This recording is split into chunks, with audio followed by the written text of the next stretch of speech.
Welcome back, guys. What's Not Sport, episode 19. Coming up into another milestone episode next week. Very exciting stuff. I wanted to start off the pod, with a quick PSA.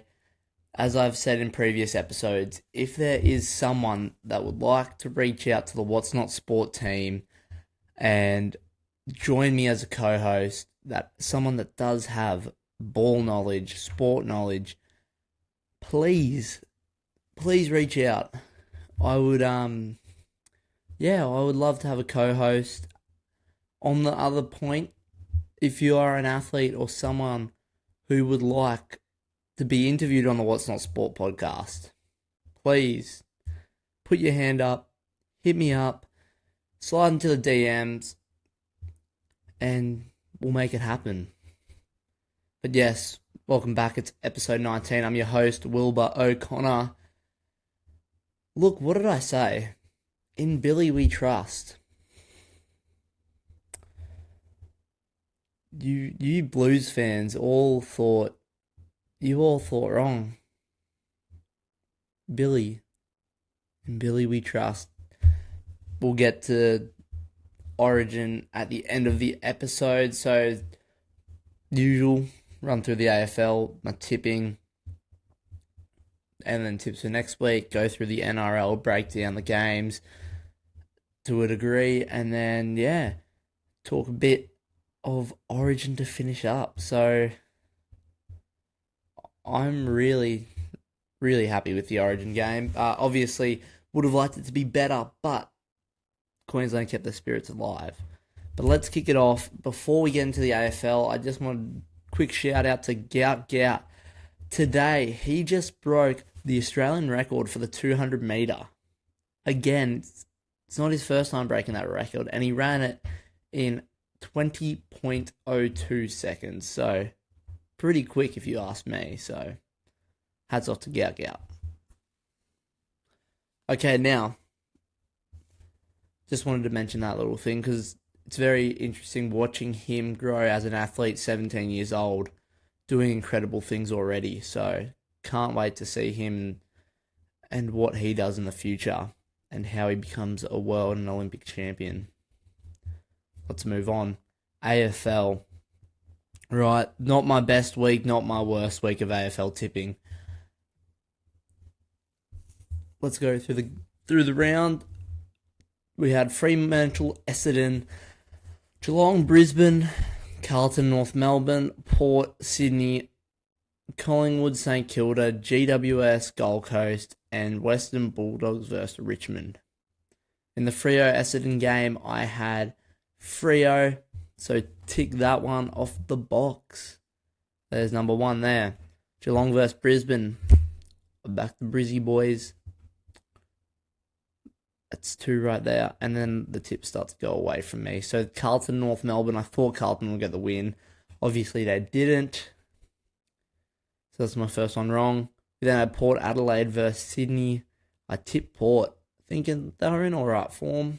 And Sydney had come off a few losses. But Sydney finally stood up, got a win. So I got that tip wrong. We then had Collingwood, St Kilda. Collingwood I tipped. Luckily they won. GWS versus Gold Coast. I was back in the Suns. I had a lot of hope for them, but the Giants got it done. Bulldogs versus Richmond. We just knew how that would go. Bulldogs would win. Richmond's still on the bottom of the ladder.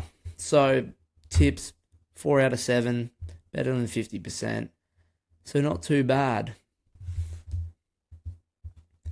Now, next week, we got Port Adelaide versus Carlton. Sydney versus the Doggies. The Suns versus Melbourne, Hawks versus North Melbourne, Collingwood versus West Coast, Richmond versus Adelaide, and Freo versus St Kilda. A couple tricky ones.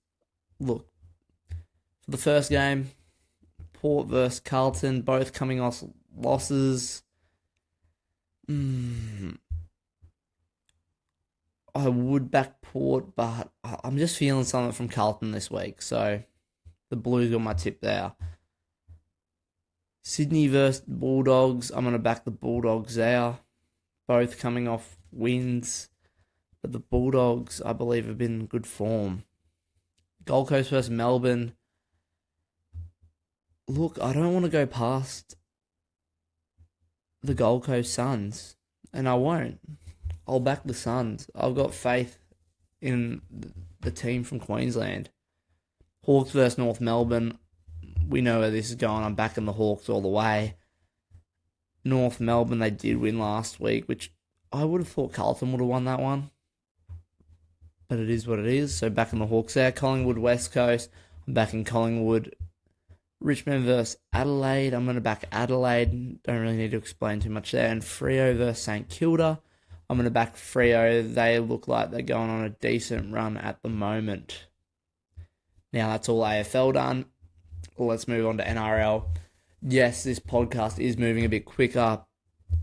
I am apologising for the speed.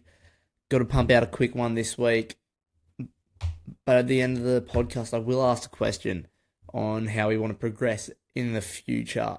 And yeah, how we want to see What's Not Sport go. Rightio.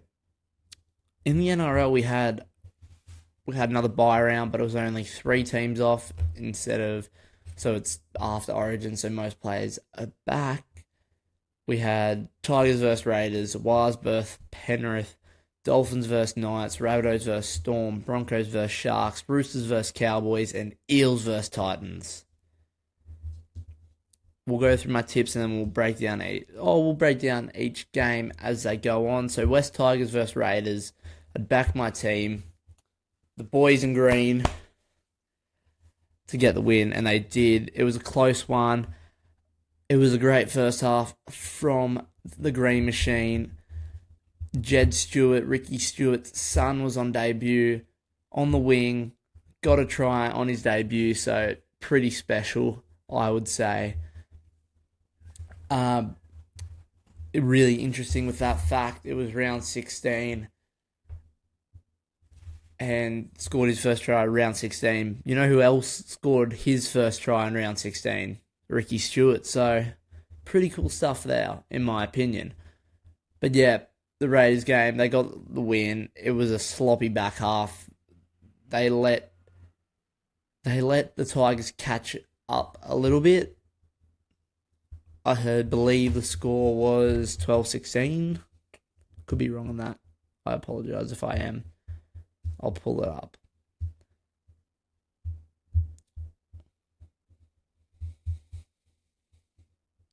Yeah, 12-16 to the Raiders. The Raiders, yeah, I always have a little bit of fear when they're leading at halftime.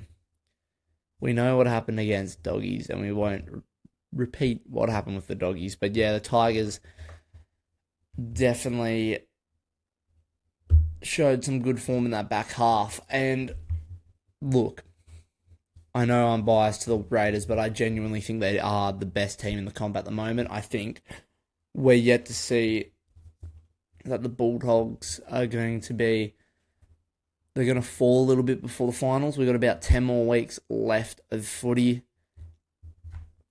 And the Tigers, I think they should take a lot away from that. The Raiders are the second on the ladder, and they've got they played the most games and have the most wins.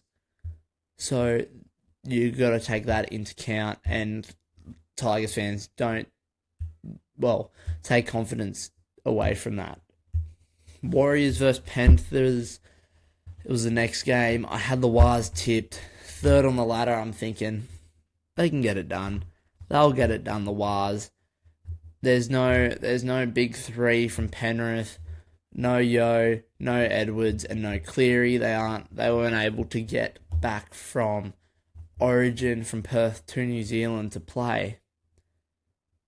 But okay, the Wars can't handle the Panthers B team.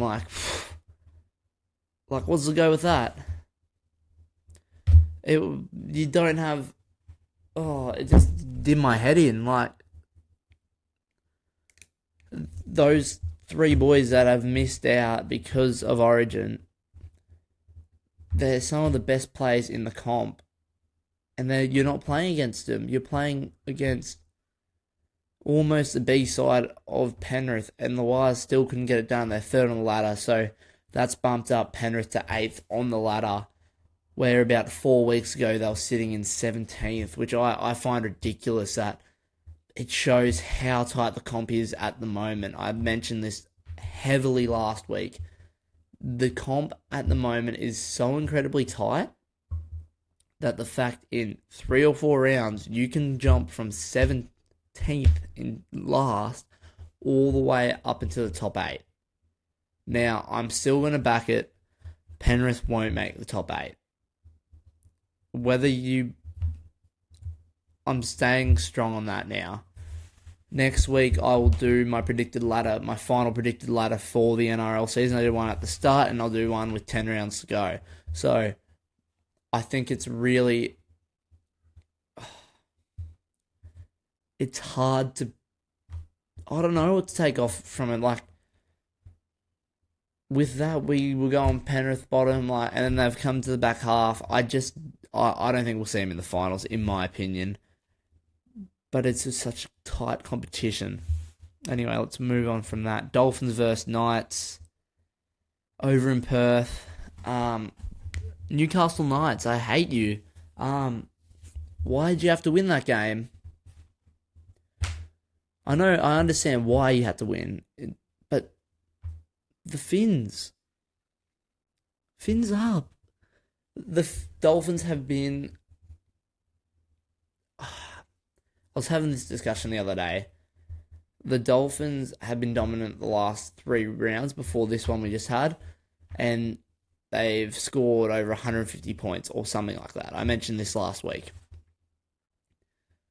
And it was brought to my attention, well, not brought to my attention, but I had this debate. I was going, I don't think the Dolphins are pretenders. I think they're good. The fact that they can put that many points on decent teams, they are a team, watch out for them, they're coming.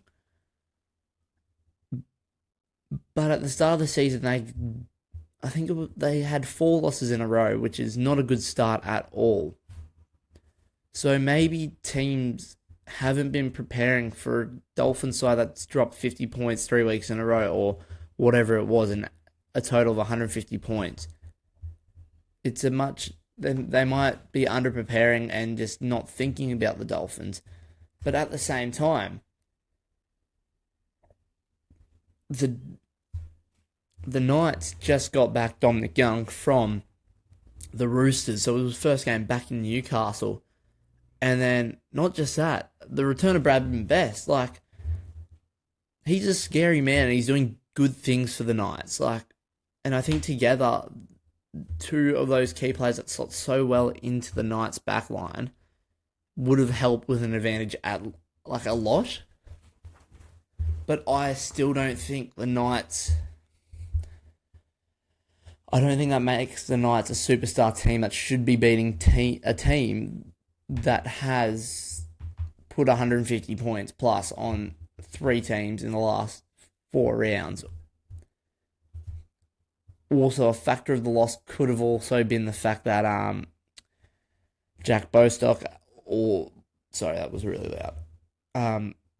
Bostock has done his ACL and he'll be out for a little bit. He had to go off the field, so that could be another thing. But yeah, the Knights really surprised me getting the win in that game. I thought it'd be another thumping by the Dolphins.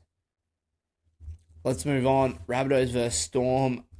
It baffles me how the Storm nearly lost the game, had to go on a golden point after their dominant first 10-15 minutes of the first half. They put 2 converted tries on the Souths, and it looked like, okay, game over, goodbye. But Alex Johnson had something to say about that. Scoring 4 tries by himself is pretty cool stuff, especially we'll touch on what's coming up, but especially considering that there's a special record that he could potentially break, which I think he will break this season, if not in the next few weeks.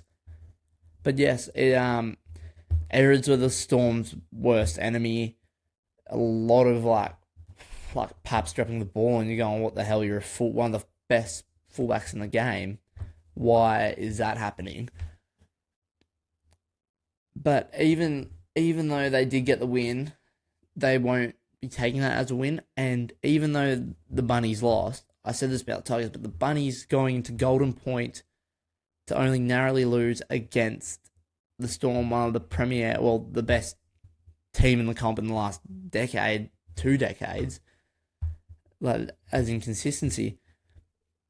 You got to take a lot away from that as a Bunny supporter, going, okay, like we didn't just get close. We were there. We were all tied up after full time. So definitely takes confidence away, and they don't have too bad of a run home.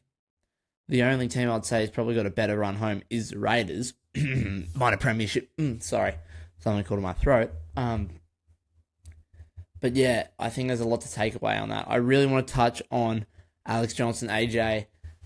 He's 7 tries away. 7 tries from breaking the all-time try-scoring record. Ken Irvine has it currently, and that is a long-standing record. So we'll touch a bit more after I go through the rest of the game. After that, we had the Bronx versus Sharks. Now, great first half from the Sharks, not so much from the Broncos. They were down quite a bit. But a second half clinic from the Bronx was enough to not only beat the Sharkies, but to keep them from scoring at all in the second half. Now, this brings on a point. I believe the run to round 20, to the end of round 20, so we got round 17, 18, 19, 20, 4 rounds. I think let's say the round up to round 21 is going to be crucial. This will define who are our contenders for minor premiership, which I believe we already know. Who are our contenders for the top 8? Because I believe even though the Wild's lost, the top 4 is set in stone in my opinion. But who are going to be contenders for the top 8? Who is there going to be a team that starts to bridge that gap from the bottom 8 to the top 8, like we've seen in 3 or 4 rounds from Penrith? Do we see Newcastle have a generational run going into finals? Because they're not that far off the ladder, in all honesty. You look at the points, and they're in 14th or 15th. But that's only 4 points off. It's probably only 4 points off the ladder, like off the top 8. Like, let's have a quick look. I wasn't planning on diving too deep into this, but the Panthers have 17 points in 8th.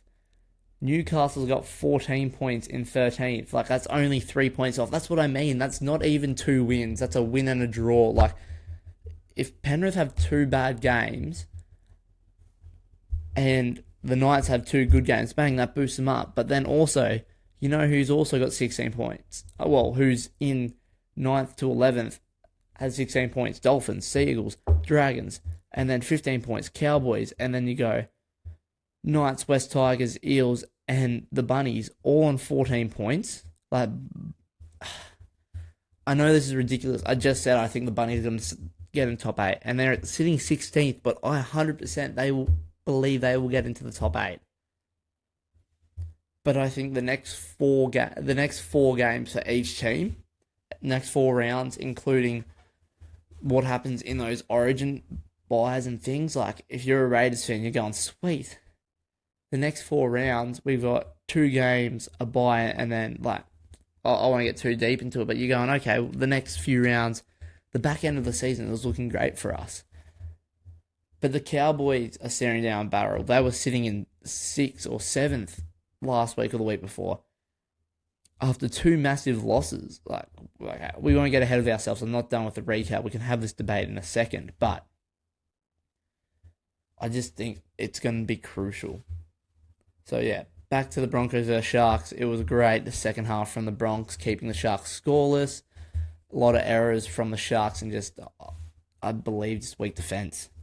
Roosters versus Cowboys. I had the Cowboys back, but the Roosters put on a clinic against the Cowboys.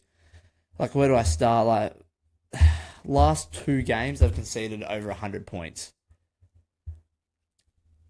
And I've said it before, the Roosters are one of those teams you look at and you go, they're not too bad, and they should be in the top eight, and now they are. Like last week, they had only just cracked the top eight. The week before that, they were. Where were they? The week before that, they were 10th. So in 2 weeks, they've gone from 10th to 7th. It's just, yeah, it's crazy in my opinion what is going on in the NRL. Like, people are saying it's a bad year, but I disagree. I believe it's just showing how healthy the comp is at the moment. And yeah, the Roosters, I would be afraid to play them now. They're showing a lot of good form, especially Mark Nawaqanitawase on the wing. He is posing such a deadly threat at the moment.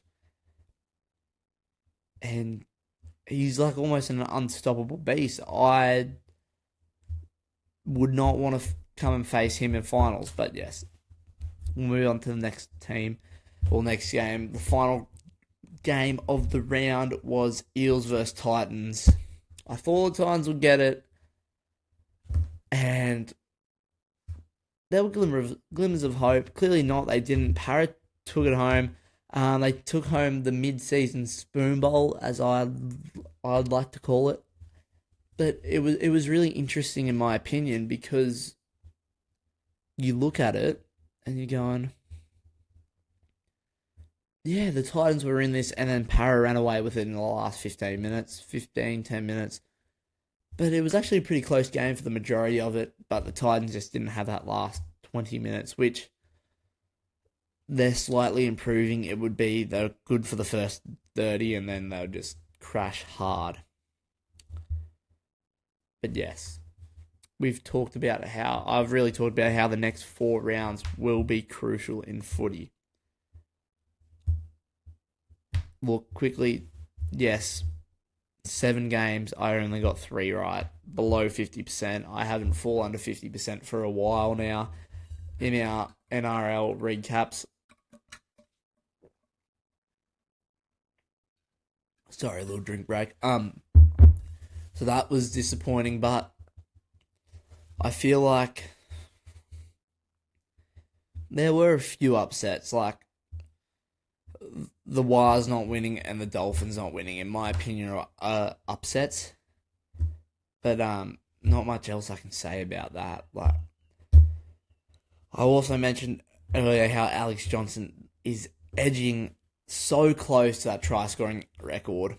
There are talks and there are petitions going around that when he scores and breaks that record, that fans storm the field.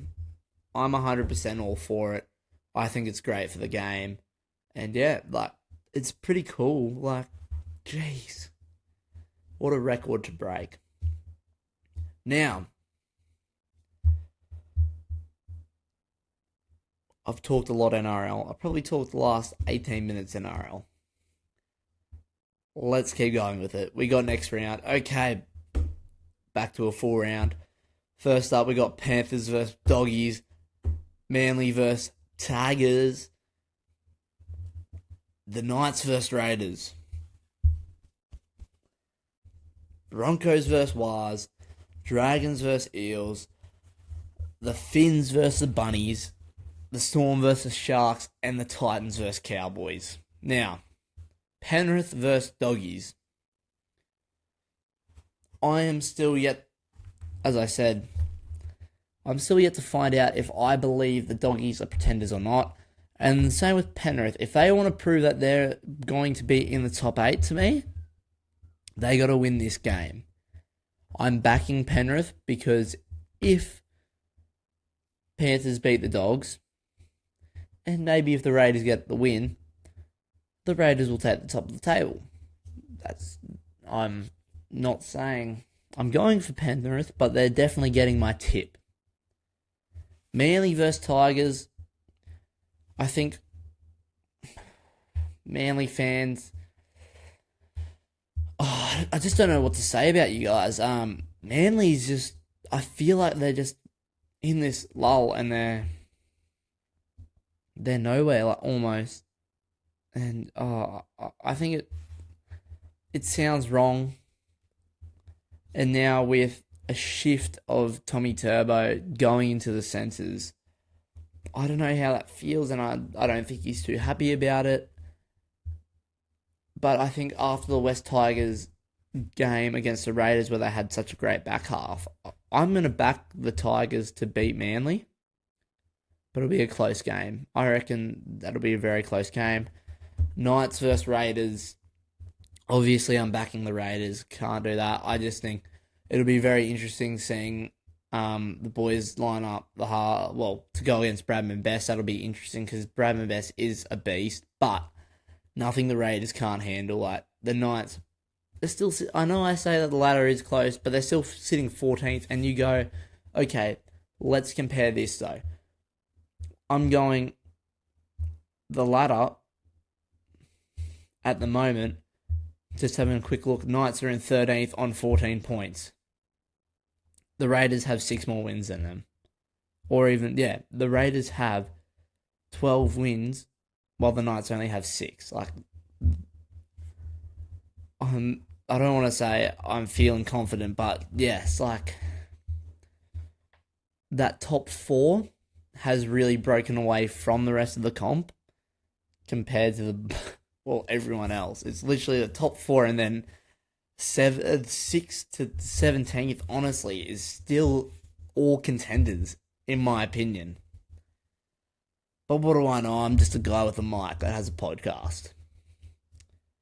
But yes, anyway, next game after that is the Broncos versus Waz. I think after the Waz disappointing game, I want to bounce back, but the Broncos, I think they're just having some back half boost.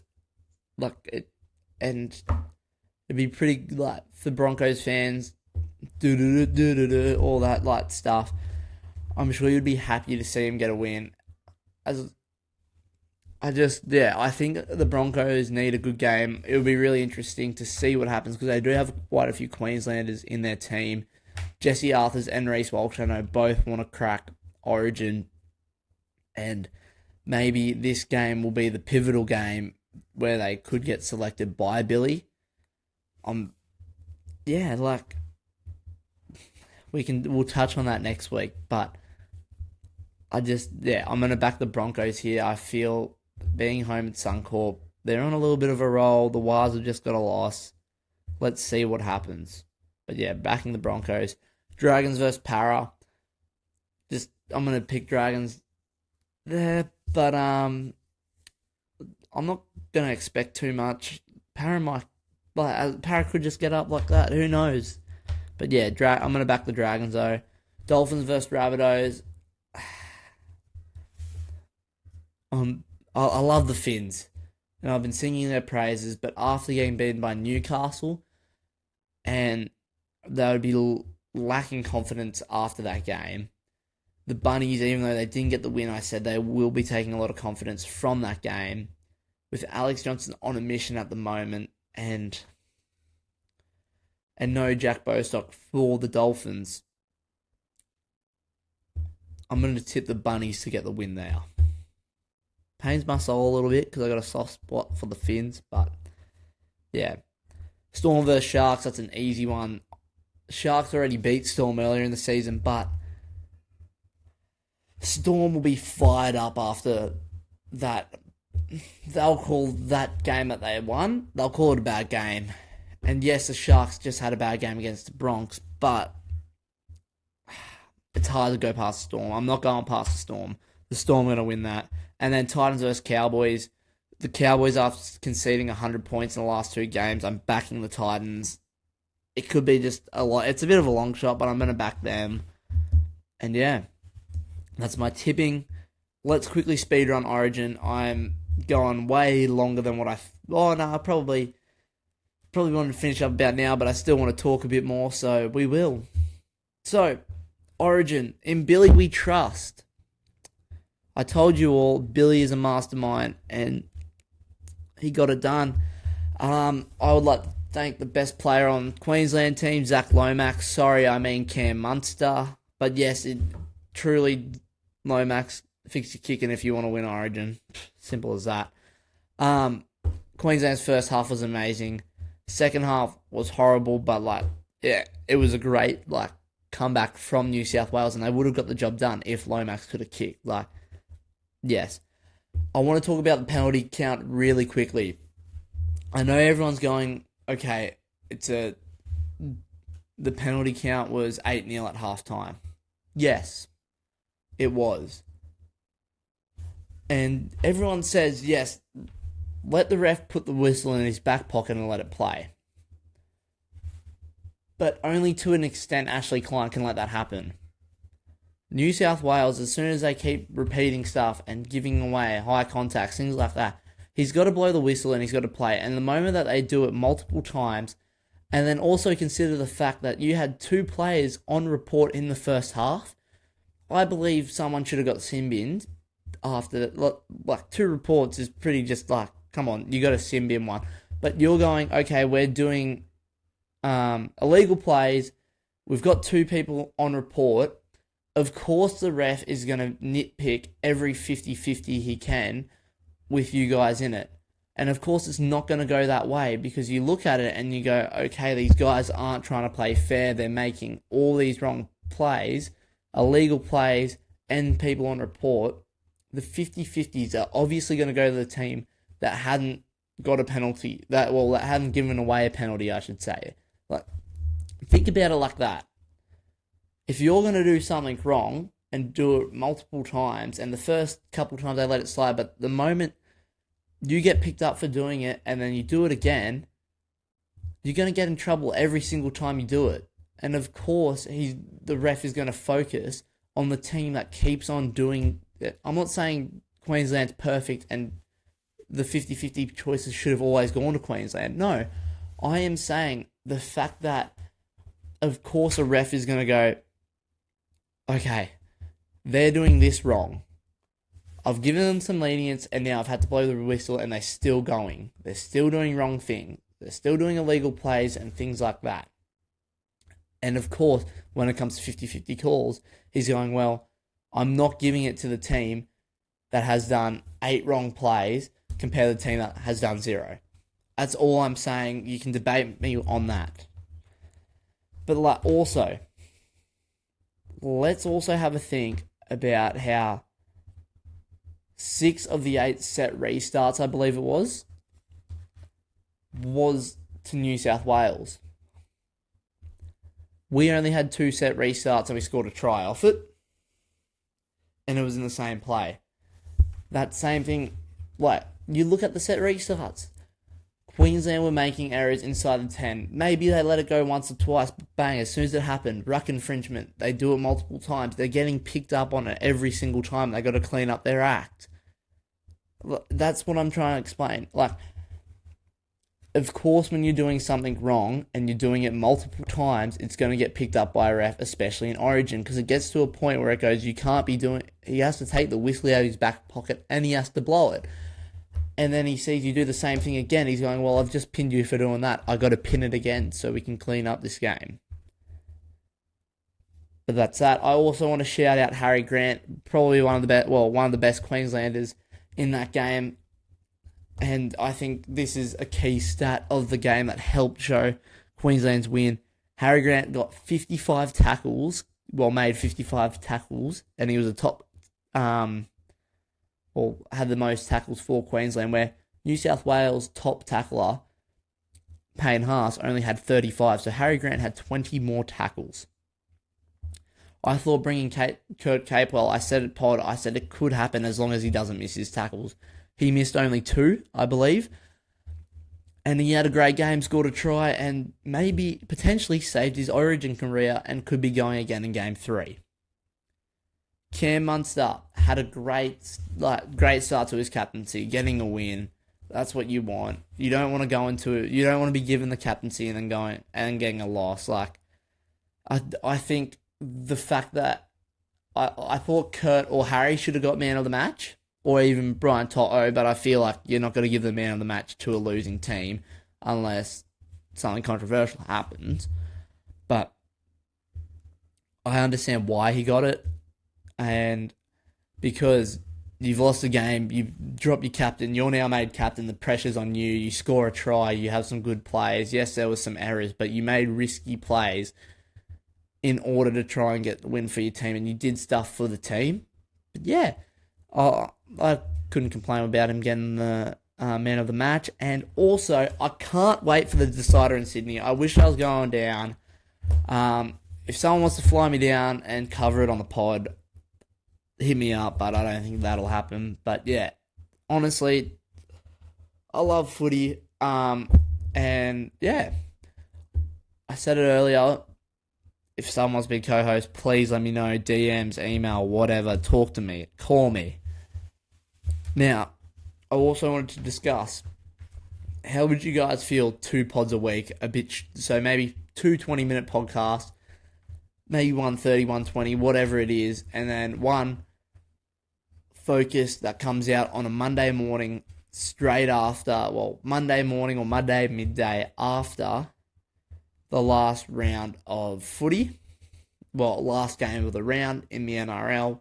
So I potentially record Sunday night or Monday morning and then post it for you guys to listen on Monday.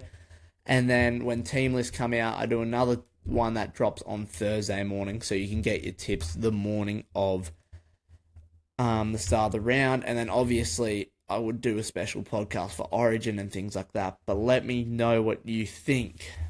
I think that's a wrap of episode 19. Excited for episode 20. Shout out to Billy. In Billy we trust. Up the milk. And if that's what's not sport. Cheers, guys.